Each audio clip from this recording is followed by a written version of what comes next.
Om Namo Bhagavate Vasudevaya. Om Namo Bhagavate Vasudevaya. Om Namo Bhagavate Vasudevaya. Om Ajnanatimirandasya Jnananjana Shalakaya Chakshurun Militam Yena Tasmai Shri Gurave Namaha. Shri Chaitanya Manobhishtam Stapitam Yena Bhutale Swayam Rupa Kadamahyam Dadadi Swapadantikam Vandeham Shri Guru Shri Yuda Pada Kamalam Shri Gurun Vaishnavamscha Shri Rupam Sagar Jatam Sahagana Raghunathan Vidam Tam Sajivam Sadvaidam Savadodam Parijana Sahidam Krishna Chaitanya Devam Shri Radha Krishna Padan Sahagana Lalita Shri Vishakha Mitamscha He Krishna Karuna Sindho Dinabandho Jagatpate Gopesha Gopika Kanda Radha Kanda Namostude Tapta Kanjana Gaurangi Radhe Vrindavaneshwari Vrishabhanu Sude Devi Pranamami Haripriye Vanchakalpatarubhyascha kripa sindhubhi evacha patitanam pavanebhyo vaishnavebhyo namo namaha. Namao Vishnupadaya Krishna Prishtaya Bhutale Srimade Bhakti Vedanta Swami Niti Namine Namaste Saraswati Deve Gauravani Prajarine Nirvishesha Shunyavadi Paschatya Deshatarine Jaya Shri Krishna Chaitanya Prabhu Nityananda Shri Advaita Gadadhara Shri Vasadi Gaura Bhakta Vrinda Hare Krishna Krishna Krishna Hare Hare Hare Rama Rama Rama Hare Hare Hare Krishna Krishna Krishna Hare Hare Hare Rama Rama Rama Hare Hare Hare Krishna Krishna Krishna Hare Hare Hare Rama Rama Rama Hare Hare Mukam karoti vachalam pangam langayade girim yatkrpatamaham mande Shri Guru Dinatarinam Paramananda Madhavam Shri Chaitanya Mesharam.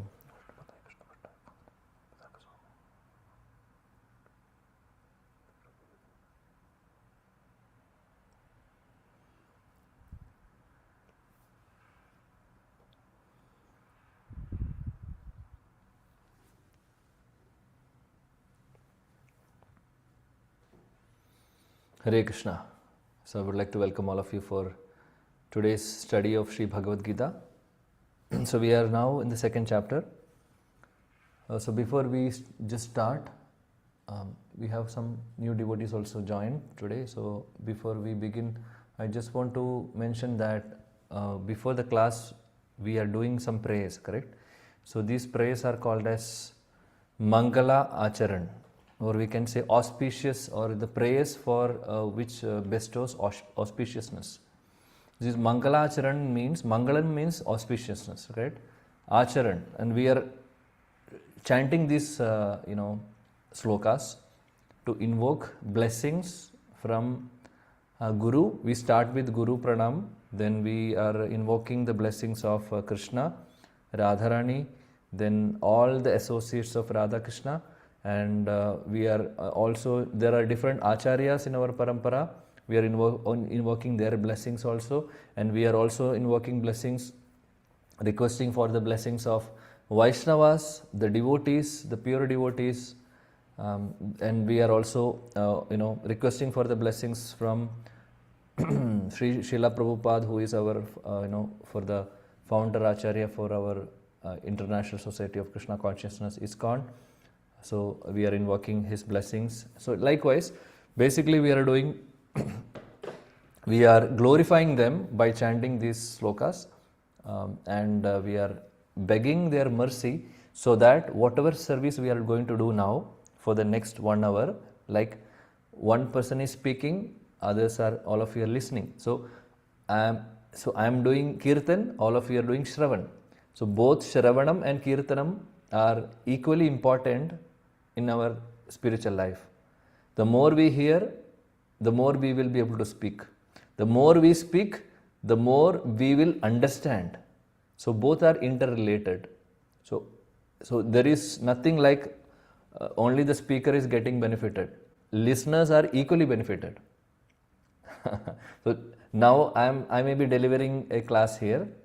I am also sitting like this in different classes. I am hearing from them, from my Shiksha Guru and my other superiors.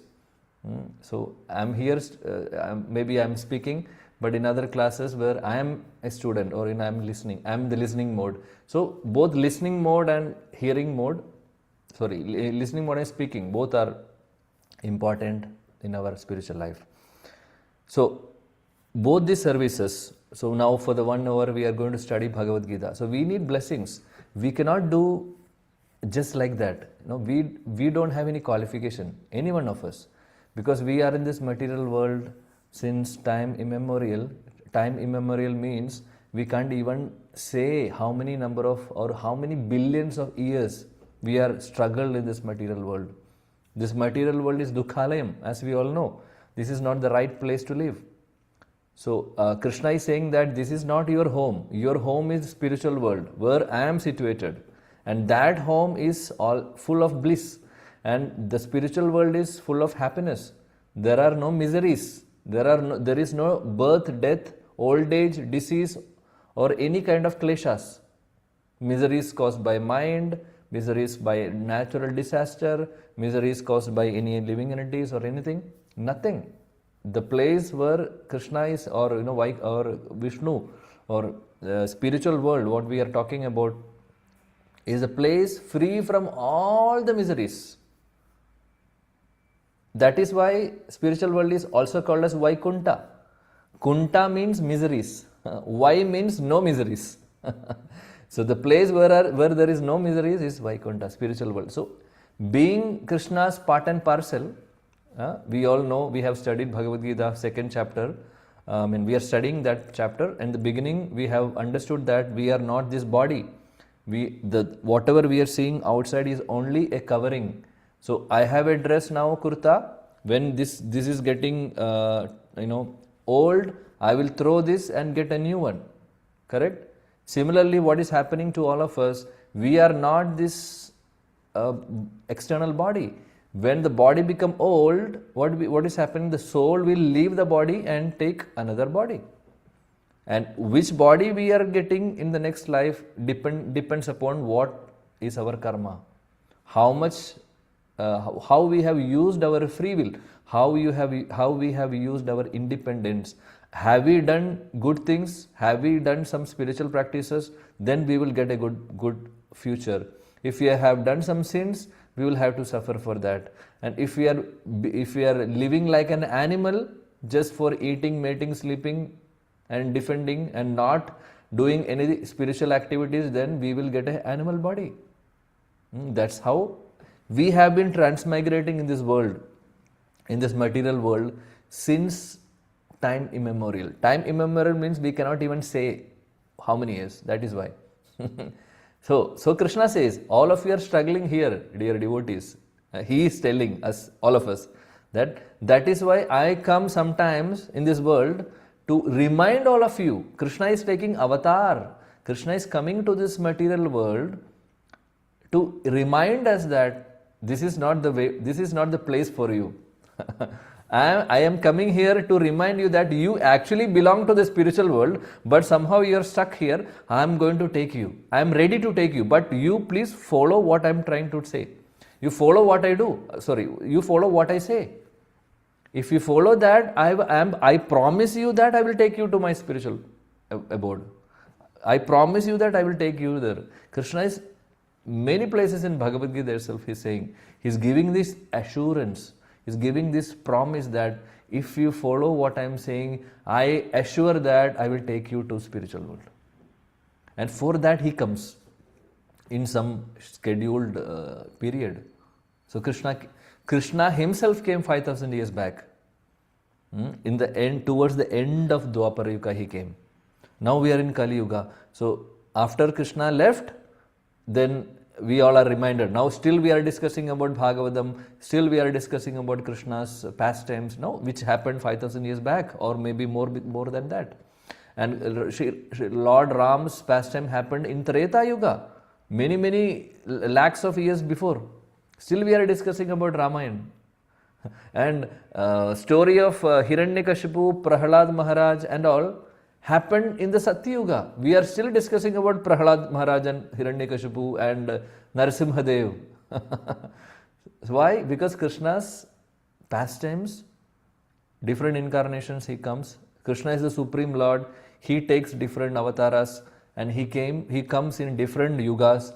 to remind all of us, to reclaim all of us, to tell us that, dear devotees, this is not the place. Let us go back to Godhead. Let us go back to spiritual world. So that is the whole purpose of our spiritual life. That's the goal of our life. Our goal of life is to somehow go from this material world to the spiritual world and be there permanently, and we will be able to get service also. We will be serving Krishna there. We will be participating in his leelas, pastimes. So we are going to have a blissful life. For that, we have to do some homework. A student wants to join a medical college, medical school or engineering college, he cannot just go and say, I want to join medical school, engineering college. He has to go through the studies.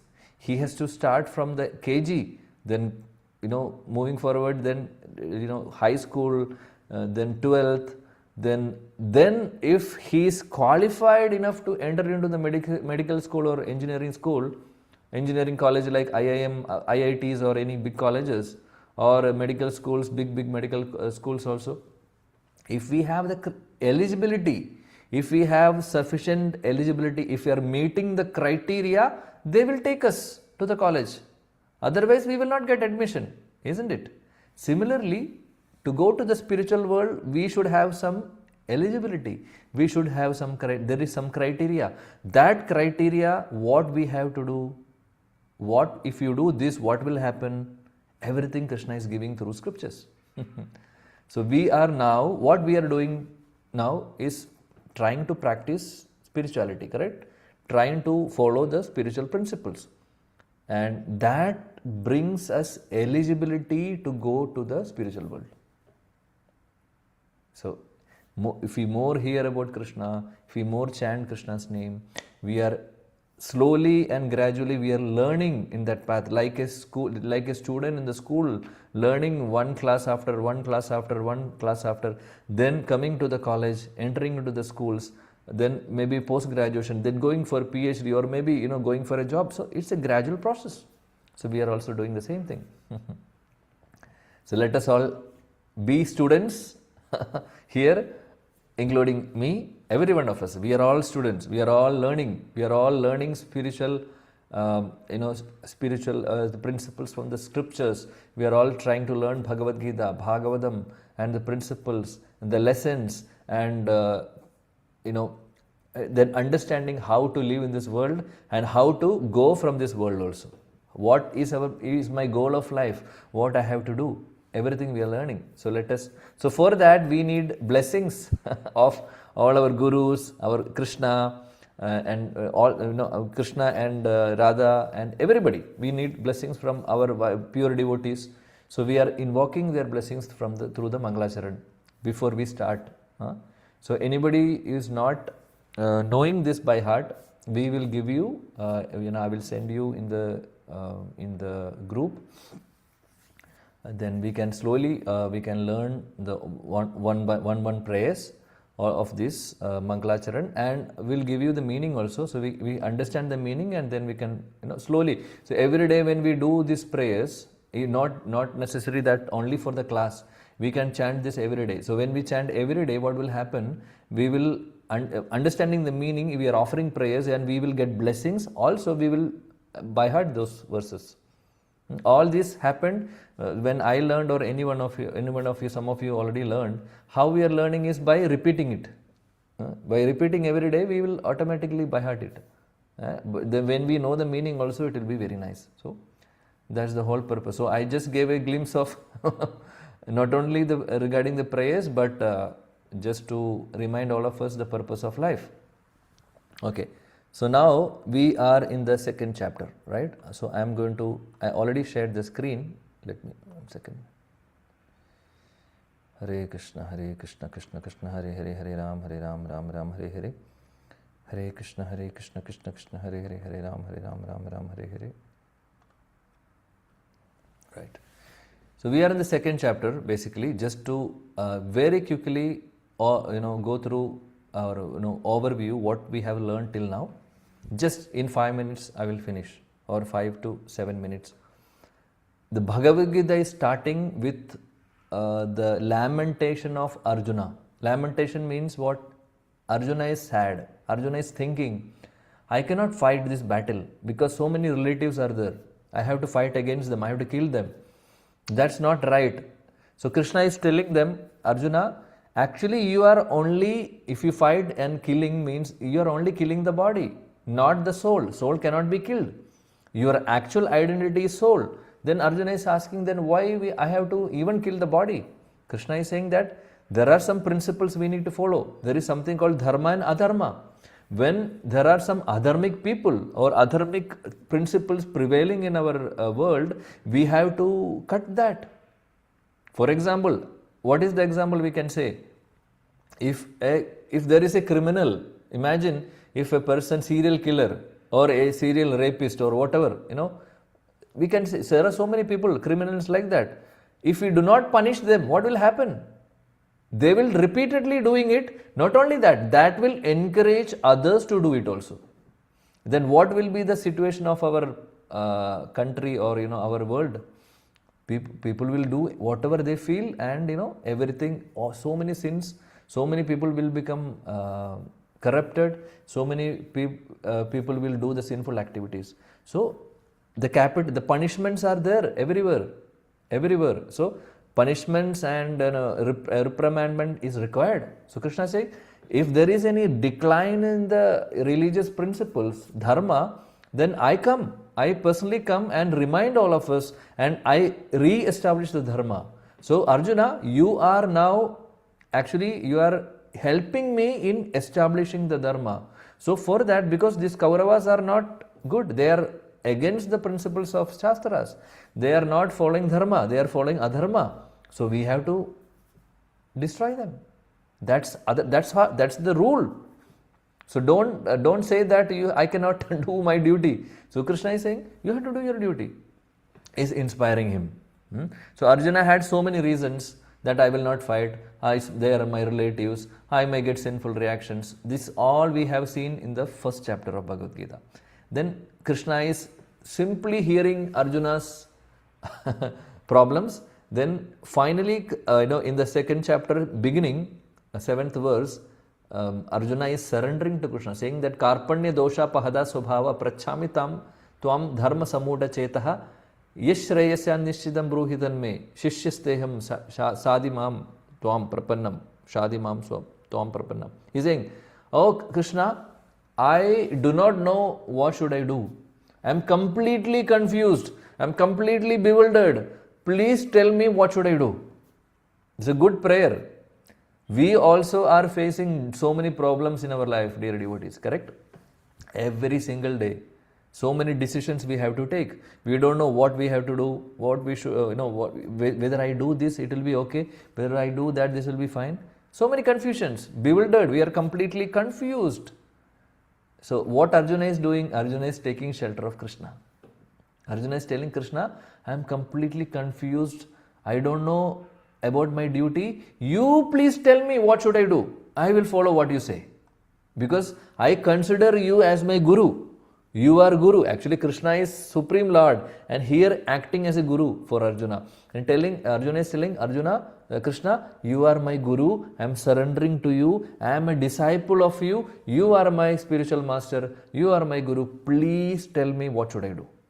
Then, till that, Krishna was keeping quiet. When Arjuna told this, that I am your disciple, you are my guru, and I am surrendering to you, then Krishna starts speaking. The moment Krishna, the first verse Krishna is asking Arjuna is that, Arjuna, can I ask you something? From where you are a very knowledgeable person, you are a very intelligent person, you are born in a very high class family, but from where you are getting all this wrong thinking that I cannot do this, I cannot do my duty, or how adharma I should, even though they are doing adharma, I cannot do anything. So from where you know everything, you are a knowledgeable person. From where all this clibium came, confusions came to you. Krishna is little bit, as a guru, in the role of a guru, he is little bit chastising him, saying that your thought process is not correct. Then Krishna starts explaining about, Arjuna, you should understand, actually, even though you are fighting for religious principles to establish dharma, that is your duty because you are Kshatriya, you should do it. So, while fighting, you might be killing somebody, but that killing is only the killing of the body, not the soul. Actually, we are not this body, we are the soul. And not only that, Arjuna, you are actually changing their, you are becoming an instrument in the war, and you should understand, I am also standing in the battlefield. I am there. I am the Supreme Lord. So, all of them who are dying in the battlefield, they are going to get a better destination. So, Krishna is assuring Arjuna. So, if we fight and if they die, actually they are going to get a better body. Some will go to spiritual world. Some are going to the different, higher planetary systems.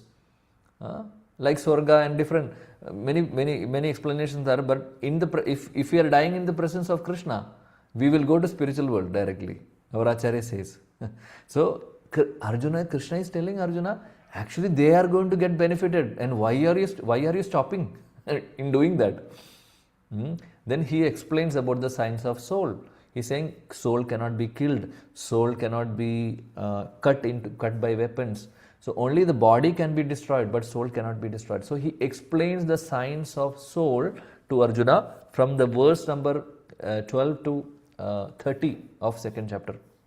He explains very vividly, very elaborately. He speaks about the body, what is the nature of the body, what is the nature of spirit. So, basically he speaks about matter and spirit. Matter means anything which is made of Panjabhuta, Bhumi, earth, water, fire, air, ether, like our body, and spirit. Spirit means spirit, soul. So, he speaks elaborately from 11th verse onwards. Then Krishna is speaking, after educating Arjuna about our nature. We are not the body, we are actually spirit souls, and we are part and parcel of Krishna, means we are Amsha of Krishna. We are the Amsha of Supreme Lord, and your duty as a soul is to serve the Lord, because we are all servants. We are part of Krishna. We are part, as I was explaining in the last classes, that we have a hand, we have legs. So, as long as it is attached to the body, it has some function. Similarly, when we are attached to Krishna, that is our dharma. Serving Krishna, worshipping Krishna is our dharma. Serving means we are all servants. We just imagine in our home also, we are serving our children. We are serving, husband is serving the wife, and wife is serving the husband, and we are serving our parents. So, service is there everywhere. Service means, serve means services. So, the word servant is a very good word. We may have a thinking that servant means we are, somebody under somebody, or, we are like a low class, or, it's not a good, word in English. I am your servant. Then if somebody is saying, oh, servant, everybody is saying, I am boss. I want to be the boss. But servant means one who is doing service is servant. Simple. That is the definition. So, we are all serving our family members in different ways. We are serving our company when we are working in any company. If we are working in a company, we are serving our boss. We are serving the company itself. So, we are doing some service for the company, correct? So, basically we are all servants in that way, if you see. But those services are temporary services. Actually, being a spirit soul, part and parcel of Krishna, Amsha of Krishna, our main service is to serve Krishna. That is Paro Dharma. That is the prime and supreme and the most important primary duty for all of us. So, Krishna is teaching that. Then Krishna is now teaching through this, what we are now studying, how we can do that, how we can do the service. Krishna starts with speaking about Sakama Karma. Sakama Karma. Karma means any activity. By the way, karma has two meanings. Karma means activity. One meaning. Second meaning of karma is reaction for the activity. That is also called as karma. So, in different contexts, the term karma has different meanings. Okay. These are two meanings. So sakama karma means doing the karma, doing the activity by expecting some result. That is called as sakama karma. Kama means expectation or desire, strong desire. Sakama means having desire and performing karma. Means if you are doing any duty, if you are doing any service, we are expecting some result out of it. For example, for a Kshatriya fighting in the battlefield will open the doors for heavenly planets. So by the way, heaven or Swarga is in the material world. It is not in the spiritual world. Earlier we were talking about spiritual world, where there is Vaikunta or Goloka. That is where Krishna, Supreme Lord, resides. Vishnu resides. Here in the material world, there are different planetary systems. We are in the Bhumandala, Bhuloka, and there are upper planetary systems like like Swargaloka, where Indra, Chandra, and all the devatas are living. And there is more. If you go higher, there is Tapaloka, Janaloka, where are so many rishis and so many great devotees are there. And when we go to the topmost planet of this material world, this universe, we are talking about this universe. Topmost planetary system of this universe is Brahmaloka, where Brahmaji is residing. And Brahmaji is helping Krishna in the creation of this universe, giving bodies for the living entities. Everything Brahmaji is doing, helping Krishna. So he is the secondary creator. The primary creator is Krishna. Krishna is, or Vishnu, we can say. Vishnu is the expansion of Krishna. And Vishnu, from Vishnu, the universes are coming from his breathing, and billions of universes. And also he is creating all the ingredients required for the creation, like earth, water, fire, air, ether, everything. All the elements Vishnu is creating. So these elements are required for having planets, and for creating planets, for creating body for the living entities. These elements are required. All our body is consisting of earth, water, fire, air, ether. We'll explain that later also. So this body is composed of earth element is there. That is why when we die, when we are when we are burned, our body is burned, it will become ash and it will mix with the earth, correct? So why it is happening? Because there is some earth element. Similarly, water element is there. We know, all of us know that there is more than 70% of our body consists of water. Third, air. We know air is also, there are different levels of airs. Prana, Apana, Vyana, like that. 9 kinds of airs are there in our body. And Bhumi, Apo, then fire. Apo means water. Bhumi, earth element. Then Analo. Analo is fire. Anali. We know Anal or Anil. The name Anil or Anala means fire. Fire element is also there in our body. How digestion is happening in our body? There is digestive tract and there are digestive acidic juices there, correct? And there is digestion is happening because of the presence of fire element. You know our temperature of the body also, right? When we get fever, our temperature is rising. How? Because there is a fire element in our body. That is why the temperature also, our body temperature, and even when we get fever, our temperature is increasing. So there is earth element, there is water element, there is fire element, there is air element, we spoke about 4. And 5th is sky or ether. What is the meaning? Sky or ether means space. And we know that in our body there are spaces also. Means there is space between 2 cells, and there is space between 2 organs. There is space also in between, right? Wherever there will be gaps. It's not completely like tightly packed. So all the 5 Panchabhutas are there composed in our body. And this body, now we have the same Panchabhuta element we can see in the body of an animal. And also we can see the same Panchabhuta element in the body of a Devata. Indra, Chandra, Vayu, Varuna, all Devatas, 33 crore demigods or Devatas. Their body is also made of Panchabhuta, but the composition, the percentage of these elements are different. For human beings like all of us, the percentage of earth element is earth element and Vayu element, water element, when we compare with the Devata's body, is different. But the composition, I mean, the elements are same, but the combinations or percentages are different. That is why we cannot see with our senses the Devatas.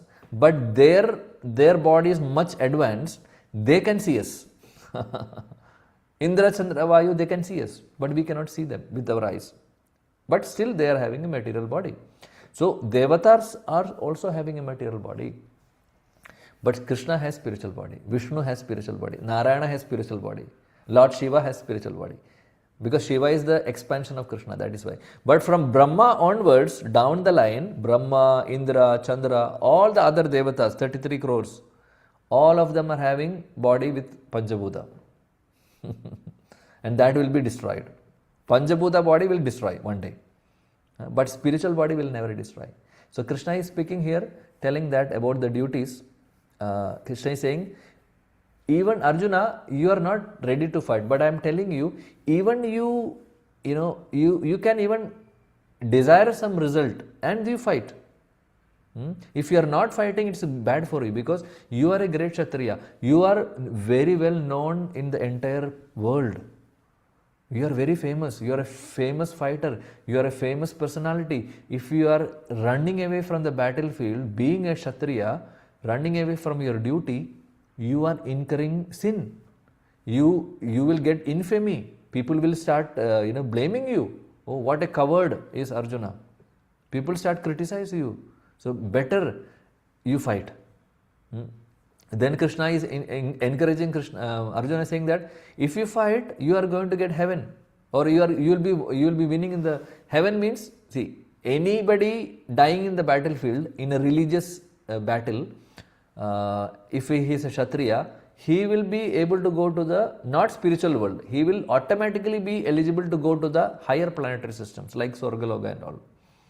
But that's not the ultimate, by the way. Heaven or Swarga, by the way, we may have a confusion. We say heaven. In the other religion also, they say heaven means the place where the Lord resides. But no, heaven is the place in the material world. It's not in the spiritual world. Heaven means Swarga. Our Devatas are there. All the Devatas' residents are in the heavenly planets. Indra, Chandra, Vayu, and all of them. Surya and Indra. Indra is the king of all the demigods, all the Devatas. They are all living in the heavenly planets, but that is still in the part of the material world, not outside. We are talking about going out of this material world completely, completely from this, not only from this universe, directly going to the spiritual world. Because this material world has not only one universe, there are billions of universes. So we don't want to go from one universe to another universe. We are already in one universe. But we should strive to go out of this world, material world, and go to the spiritual world. Then we will not come back here. The whole purpose of our study of Bhagavad Gita, Bhagavatam, the spiritual practices, is to go there, go to the spiritual world. And Krishna is encouraging us. So Krishna is initially telling Arjuna, if you think that some benefit you are getting, and I'm sure that you will get some benefit. You are not going to lose. If you are fighting, if you are doing your duty, you will be benefited. So fight. Then Krishna is changing the gear. He says, okay, there are two types of karma, as I mentioned, Sakama and Nishkama. Sakama karma means by expecting some result we are doing a duty. Nishkama karma means by not expecting any result, but we are doing our duty. So Krishna is telling that, Arjuna, better than Sakama karma, better than expecting something from your duty, is doing without expectation. That is called Nishkama Karma Yoga. And this is what we need to do. Why? The reason is that we will study that in the third chapter, by the way. From third chapter is Karma Yoga. Nishkama Karma Yoga we will study in detail. Every action has equal reaction, right? We know the theory. So anything we do, if we are not dedicating that to the Lord, we are going to get a reaction. So Nishkama Karma Yoga is basically, if we see, first we are not expecting the result. We are doing the duty, we are doing that activity out of the duty. dutifully, because Arjuna being a Kshatriya, his duty is to fight. Similarly, all of us are doing many activities. So we have to do our duty. But we should not be, hankering for the result. Result, if it is good for us, it will come naturally. That doesn't mean that a student should not desire for a good marks, or a professional, a person working in a company is not, looking for any promotion, or that's not we are talking about. If whatever is required, we can have, but we can, such desires are okay. But remember, we should remember that what I am doing, I am working in the company. For what? Not only for maintaining my body and family. Main purpose of my body, the main purpose of my existence is to serve Krishna. That should be our ultimate goal. So keeping Krishna in the center of our life, let us do all other things. We go to work, we go to school, we go to college, we can do anything. But our main focus is Krishna. So for serving Krishna, we are doing this. Like as a service to Krishna, we are doing other things. And so if we have this consciousness, that is what Krishna is saying. Nishkama karma means do not expect any result. If there is any result, actually we are eligible to get a result, it will come by its own way. Secondly, do it for me, Krishna says. That is Nishkama karma yoga. You practice, you dedicate it to me and do. That's all. You will be free from the reactions. Krishna is saying, you will be free from the reactions, because reactions we don't want. If we are getting reactions, we will be perpetually in this material world. Why we are all here, dear devotees? Since time immemorial, we are saying always, we are not able to get out of this material world because of the reactions of the karma what we do. Because of the actions, we are getting reactions. So we have to break the cycle of karma. We have to break the cycle of action-reaction. How it is possible? Bhagavad Gita is teaching us by Nishkama Karma Yoga. He is saying, do your activity dedicating to me, then you will be free from reactions. So if we are offering our any activity to Krishna, we will be free from the reaction. So if we start doing this, we will definitely stop doing sins.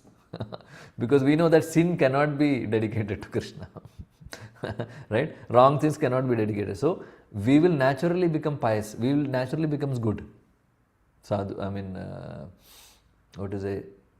we will naturally become good, because we will do only what is recommended in the scriptures. Krishna is saying in the scriptures what we have to do, what we should not do. So that's the point, whole point. So not expecting the result and doing it for Krishna. By the way, I think we will now go to the verse today.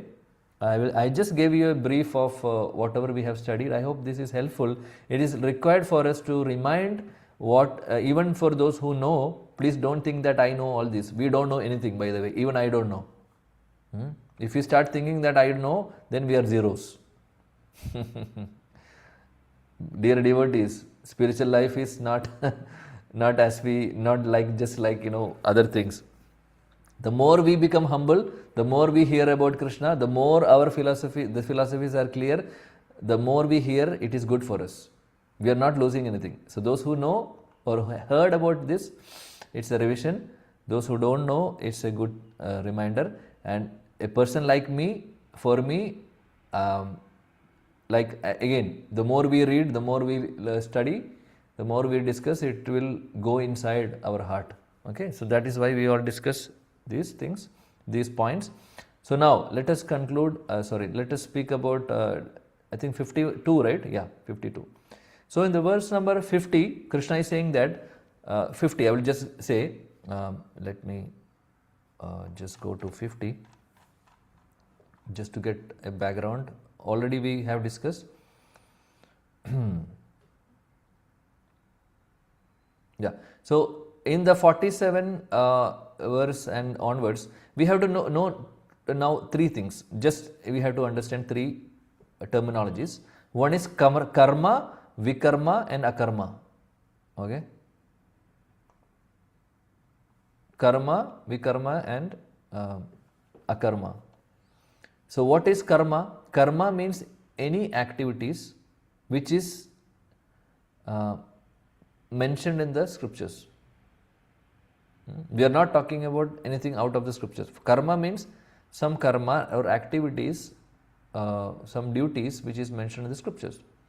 There is something called vikarma. Vikarma means those activities which are not sanctioned by the authority or not mentioned in the scriptures, means wrong, sinful things. Vikarma. Vikarma. There is something called akarma. Akarma has two meanings. Akarma in English, when it is translated, it is called as inaction. Inaction. Karma is action, akarma is inaction. So there are two meanings for akarma. Akarma means not getting any reaction. We are performing an action but no reaction for that. That is called, one of the meaning of akarma is that. Doing an activity but no karma, no reaction. Okay, that is akarma. There is another meaning for akarma, according to different context, is that by one who is not doing his duty, or one who is not doing his activity, one who is not doing any activity, that is called as akarma also. Two meanings. One is not doing the activity is akarma in some context, in some other context akarma means we are doing the activity but no reaction for it. That's somehow we should at least know the terminologies. So Krishna is saying here, you do akarma. Which akarma is saying? He is not saying that you should not do your duty. He is saying that you have to do your duty by dedicating to me. Then you will not get reaction. So that is why Krishna is promoting akarma. Do your duty, dedicating to me, not expecting the result, and you will be free from the reactions. Akarma. That's the thing. Okay. So that's what we were discussing. And the first number 50 Krishna says that Arjuna, don't worry about the results or good or bad reactions. If you are doing yoga karmasu kaushalam, if you are doing your work, activity, dedicating to me without expecting the result, you will be free from the reactions. Or anybody. By you means it's for all of us, Krishna is saying. If you are dedicating our activities to Krishna, we are free from reaction. Then further in the 51st verse, Krishna says, there is no birth, no death cycle for one who is doing like this. He is saying, you will be free from the birth-death cycle. We were talking about that, right? Janma bandha vinirmuktaha padam gacchandi anamayam. Krishna says in 51st verse. You will be free from all the miseries and you will be free from this janma mrityu jara vyadi cycle. Birth, death, old age, disease. This cycle, no? We are going through the cycle. That we will be free. Then in the verse number 52, now he is saying that, he is just continuing that, saying that, Arjuna, actually this is what I wanted to tell you, but I think your intelligence is little bit, now contaminated. But so what you need to do is that, we will see the verse. I will just share. Right. 52, right? Yadate moha kalilam buddhir vyaditarishyati tadagantasi nirvedam shrotavyasya shrutasya cha yadate moha kalilam buddhir vyaditarishyati tadagantasi nirvedam shrotavyasya shrutasya cha. Yes. Somebody can recite the verse? Yes, please.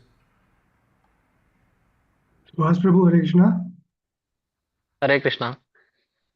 Yada te moha kalilam buddhir vyatirishyati tada gantasi nirvedyam shrotavyasya shrutasya cha. Thank you. Somebody please translation. Hare Krishna Prabhuji. Yeah. When your intelligence has passed out of the dense forest of delusion, you shall become indifferent to all that has been heard and all that is to be heard. Hare Krishna. Hmm. So maybe we're thinking what Krishna is saying here. He's saying that, in simple words, Arjuna, when your intelligence has crossed the dense forest of delusion, what is the meaning of delusion? Delusion means complete confusion. If your intelligence is crossing or going beyond the confusions, delusions, or delusion also means that misconceptions, misconceptions, right? So when your intelligence is crossing the dense forest of delusion, or means when it is crossing the misconceptions, you shall become neutral or indifferent. Indifferent means neutral to all that has been heard and all that is to be heard about the fruits of action or Vedic rituals. So Krishna is basically saying that doing an activity and getting the result, we would have heard, okay, I do this, I get this result. I do that, I am going to get this. And even the Vedic rituals, there are so many Vedic rituals, dear devotees, there are so many Vedic rituals mentioned in the Vedas. If you are doing this activity, you will get this benefit. But again, we should know all these are, Vyasadeva has given all these to encourage us to finally come to the platform of pure bhakti. So Vyasadeva has given so many options in the Vedas for different classes of people. Not everybody is ready to take up pure bhakti in their life. So people have so many desires. So Vyasadeva is telling others, this is being mentioned in Bhagavatam basically. So Vyasadeva is encouraging people who are not doing any religious activities. For them, he is encouraging them to at least you do something. At least you do some rituals which is mentioned in the Vedas, in the Shastras, and follow that in your life. And you can expect some result also. People are, that is why people are doing so many yajnas, so many pujas, and expecting some result out of it. So at least you do as a ritual. And then gradually you will come to the platform of pure bhakti. In the pure bhakti, there is no expectation from Krishna. Pure bhakti means selfless love. Pure bhakti, pure devotional service means selfless love. So we may think, what is that? Can we see that in this material world? In this world, can we see that selfless love? Actually, very difficult. Very, very difficult. Any relationships we have, there is selfishness. The employee working in the company, he is having selfishness. He works for his own, bread and butter, and he has some selfishness. Boss also has selfishness by their own way. And when we come to our family members, there is selfishness. We cannot say no. There are expectations. Husband expects from wife expects from husband, children expect from parents expect something from children. So expectations are there. There is some selfishness everywhere. But different gradations, by the way. But actual bhakti or that actual love. So that is why.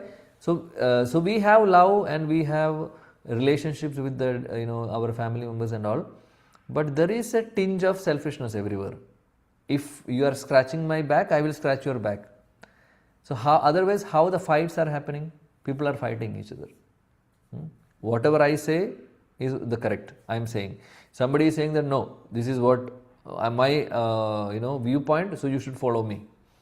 So different people have different conceptions, different kind of self-interest. So every relationship has at least a tinge of selfishness, no doubt. But there is one relationship which we can say, which is again temporary in this world, but for some time we can see at least some selflessness. What is the relation? The relationship between a baby, a newborn baby, before 1 year or maybe 1.5 or 2 years, and the mother. Because mother is completely aware that this baby is completely depending on me. Baby cannot walk, cannot eat, we have to do everything for the baby, correct? And mother is not expecting anything during that moment or during that time, in the first 1 or 1.5 years. Because mother is completely convinced that I am the baby is depending on me, so I am doing it. So there is no selfishness, no selfishness basically. Why? That is why the mother is ready to clean the baby in the night also. If passing stool in the night or urine, they are changing the diaper, they are cleaning the baby selflessly, even compromising the sleep. So our Acharya Prabhupada says in one of the purport that the selfless love in this world we can see only in the relationship of a mother and a baby in the first few years. After that, that also changes. When the child is growing, then the expectation comes. Children are expecting from us, we are expecting from them. And if they are nicely treating us, we have some good relation. If they are not dealing with nicely, then there is a problem in the relationship also. Means problem is there everywhere. Selfishness will be there. But relationship with Krishna is not like that. Should not be. So pure bhakti means should not be like that, I mean to say. Say not for our personal agenda, for the pleasure of Krishna. Like a mother is taking care of the baby without expecting anything, similarly we have to love Krishna without any expectation. Why? We should understand whatever we have now. We have body, we have family, we have everything, we have money maybe, we have positions, whatever. We have home back home and we have home in India. Who is giving all these facilities? By the way, who is giving us life, air? We have air to breathe. We have oxygen to breathe. Without oxygen we cannot live. Who has given us these organs in our body? So everything is supplied, given by Krishna ultimately. So he is selflessly giving everything to us, and we are unfortunately selfish, and we are trying to accumulate the things, and we are not showing gratitude to the person who has given us. So ultimately our relationship with Krishna should be, I mean I am talking about different gradation. Ultimate relation or ultimate bhakti or pure bhakti means selfless love and service for Krishna. Anyway, it takes some time for us to reach to that level, but at least we should strive for it. Slowly, gradually we should improve. Let us now have some desire also, no problem, but we will slowly come out of that. Krishna will help us. Okay, so let me just go through the. So here it is saying, Krishna is saying that your intelligence has, whenever your intelligence is crossing the complete misinterpretation or, when you are crossing the forest of delusion or means all the confusions and misconceptions, then you will feel, you will become indifferent or neutral to all that has been heard and that to be heard about the fruits of action. So means we will not be interested in getting some benefit from whatever we do.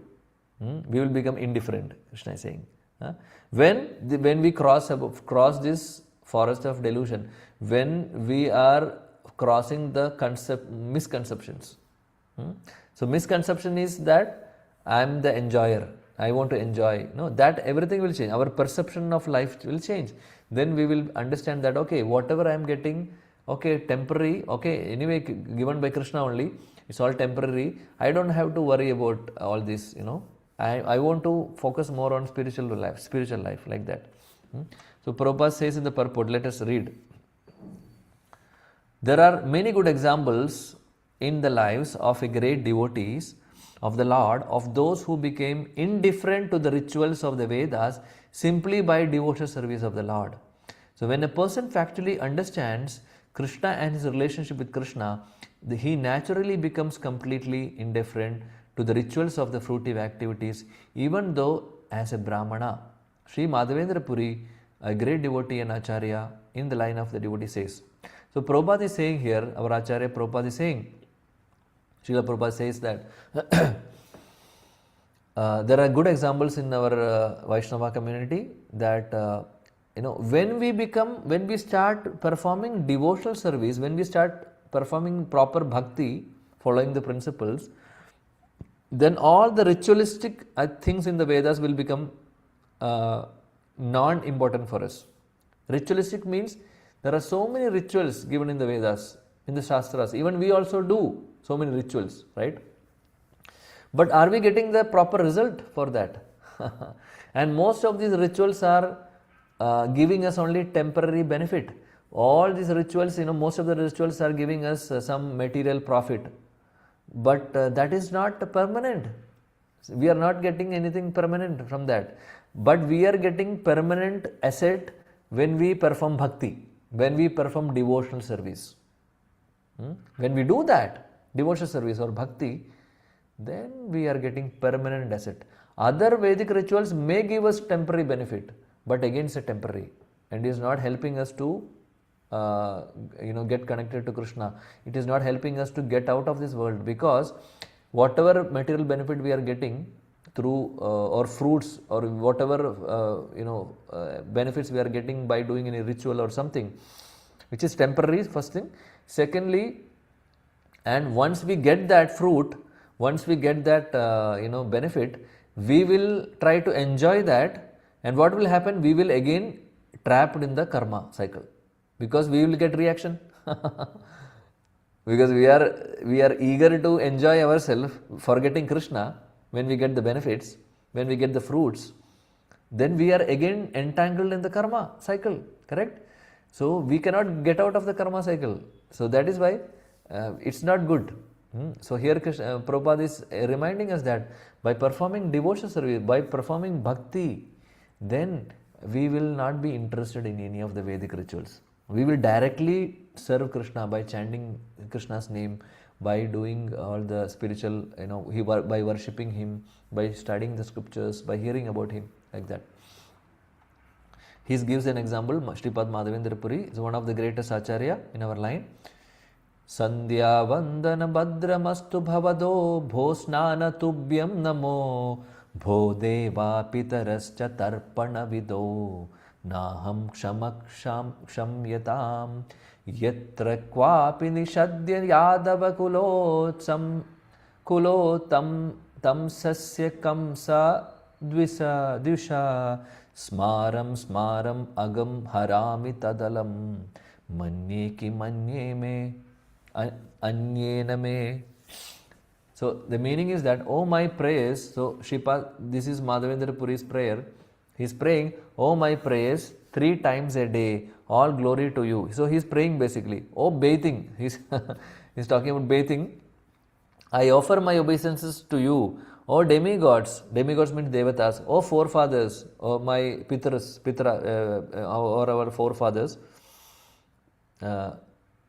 Please excuse me for my inability to offer you my respects. Now, wherever I sit, I can remember the great descendant of the Yadu dynasty, Krishna, the enemy of Kamsa, and thereby I can free myself from all sinful bondage. I think this is sufficient for me. See, beautiful verse. So, Sripad Madhavendra Puri says that because all other things like rituals, okay, we are not saying that we should not take bath. Don't take it literally. Sripad Madhavendra Puri's consciousness and his level is different. He is a pure devotee. So for him, all other things are looking indifferent. He is only interested in remembering Krishna. He is only interested in chanting Krishna's name. He is only interested to hear about Krishna. We are not in that level, dear devotees. So he can say like that, but why Prabhupada is quoting this is that this is the level we should achieve one day. not now, in future. All other things will become secondary for us. But please don't say that I will not bathe, I will not do shraddha, or I will not do this, pindadana for my forefathers. We have to do everything. Unless we come to the platform of pure devotee, we have to do everything till that time. Now we are not in that position, but one day ultimately we have to rise to that level, because ultimately all the rituals have some limitations. The main purpose of our life is to serve Krishna, to serve the Shravanam Kirtanam, remembering Krishna, hearing about Krishna, chanting Krishna's name, glorifying Krishna, Krishna's Nama Rupa Guna Leela, his name, pastimes, his qualities, and Rupa and his form. That is our ultimate aim of life. Okay, so that's the verse. The Vedic rites, Prabhupada further says, the Vedic rites and rituals are imperative for neophytes. Neophytes mean the new people who are coming to the path of bhakti, or those who are not fully matured, but they have some interest in bhakti, but in the initial stages. So for those new neophytes, these Vedic rituals are imperative. For them, they are very much interested also. Comprehending all kinds of prayer 3 times a day, taking a bath in the morning, offering respect to the forefathers, etc. When one is fully in Krishna consciousness and is engaged in the transcendental loving service, one becomes indifferent to all these regulative principles because he has already attained perfection. So once we are rising to that level of Krishna consciousness, in that level our consciousness is improving in the future, then all other things, rituals will become secondary for us.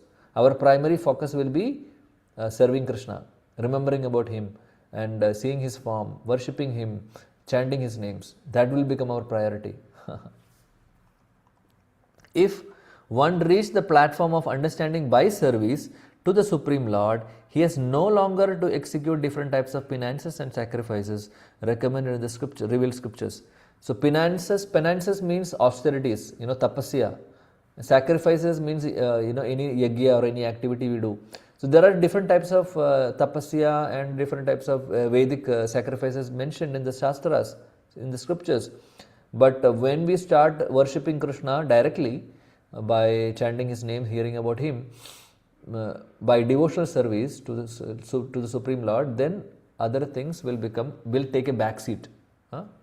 That's the point. Similarly, if one has not understood the purpose of Vedas to reach Krishna and simply engage in the rituals, etc., then he is uselessly wasting time in such engagements.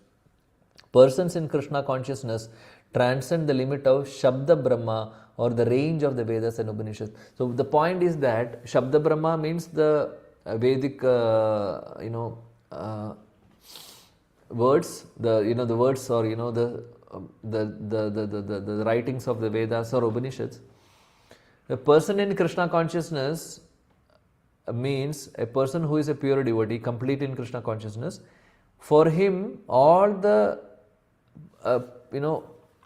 everything what is mentioned in the Vedas will ultimately culminate to loving devotional service of Krishna.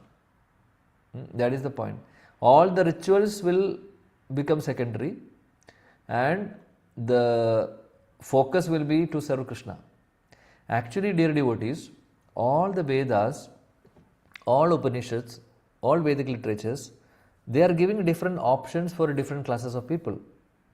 But ultimately, the Vedas are meant to become pure devotees, all of us.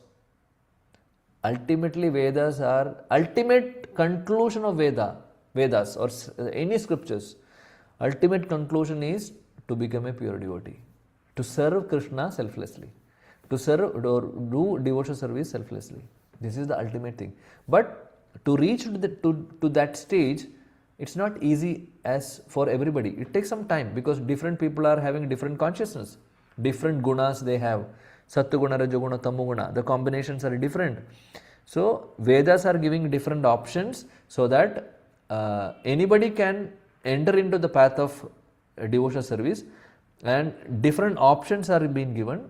So by rituals or other things, so they will start adopting some religious activities, and then slowly they will gradually come to the stage of pure bhakti. So the ultimate purpose of Vedas is that, no doubt. But currently, to reach that stage, it takes some time.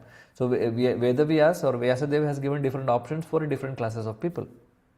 So now, dear devotees, all of us are here. We are actually doing the ultimate thing. We are not doing any Vedic rituals now. We are doing the ultimate conclusion of Vedas. What is that? Pure devotional service. We are trying to become, we are trying to follow pure devotional service, the principles of pure devotion. And that is what we are trying. So we are very fortunate, and we are very fortunate to be under the shelter of all our acharyas, Srila Prabhupada and our other acharyas, Sri Chaitanya Mahaprabhu, and all of them are guiding us what we have to do, what is the ultimate aim of life, and we are so fortunate to be under them, under their guidance, under their protection. So let us thank and pay our gratitude to all of them, all our acharyas, all our guru, and definitely Krishna, Chaitanya Mahaprabhu, and all the avatars of Krishna, rather Srimati Radharani, who is consort of Krishna. So we have to show our gratitude to all of them, express our gratitude, and thank you for giving everything. Thank you for showing light in our life. And we, Krishna, we really want to follow what you are saying in our life. We have wasted our life. So many billions and billions of lives we have wasted. Krishna, we were turning away from you, but you were with us. When I was in the body of an animal, when I was in the body of a pig, when I was in the body of a cockroach, you were there with me. And you were expecting that I will turn my face towards you. But unfortunate, I am so unfortunate, I am so, bad that I did not turn my face towards you. But Krishna, you waited for me till, from long time till now.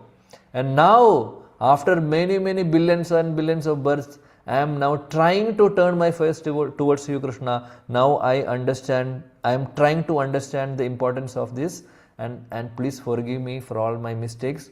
Now, from now onwards, I want to really love you, serve you, become your devotee. This should be our prayer. And Krishna will shower mercy on us. With that, I am stopping here. Thank you. Hare Bol. Hare Krishna. Jagat Guru Srila Prabhupada ki jai. Shri Bhagavad Gita ki jai. Nitai Gaura Premanande. Thank you. Hare Krishna. Hare Krishna Prabhu ji. Hare Bol. Hare Krishna. Any questions or anything? Anybody has any questions or anything to discuss?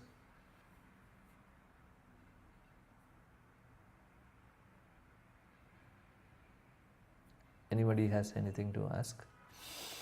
Sorry, today there is no children class at 10:30. Otherwise, devotees will be and children will be waiting. So that is why it's a little bit extended discussion. If we have any questions, we can take now. No, yes. Anybody has anything to ask or share, or you want to share some reflections on the discussions what we did today? You are feeling some, you have something to say. Any take-home points, any lessons we have learned? Please feel free to share. That's how we learn. Anybody, please?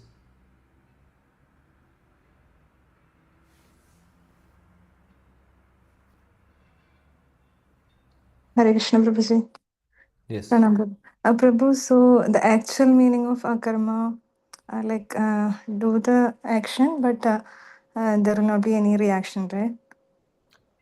There are two meanings, I said. First Yeah, meaning so is... the second one is action, but without any reaction. Yeah. That is what Krishna wanted us to do. So how that will happen? How there will be no reaction? When we Because offer we are that offering action to Krishna. Krishna. Yeah. When we offer our action to Krishna, then there will be no reaction. Otherwise, there will be reactions. So Krishna wanted us to do that. And that will free from the bondage. Otherwise, we will be again trapped. And other meaning of akarma is not doing the activity at all. That is not recommended. We should not do that. So the if you are saying like actual meaning of akarma, so Newton's law is not correct, no Prabhuji? Newton's law is correct only for every action, and there is a reaction. And Sanskrit words have different multiple layers of meaning. So one of the meaning is that not doing the activity, not doing the duty. So there are multiple meanings. So we cannot compare with English. Right? Okay, So according to the context, that changes. Okay, Prabhuji. Hare Krishna. Thank you. Anyone else?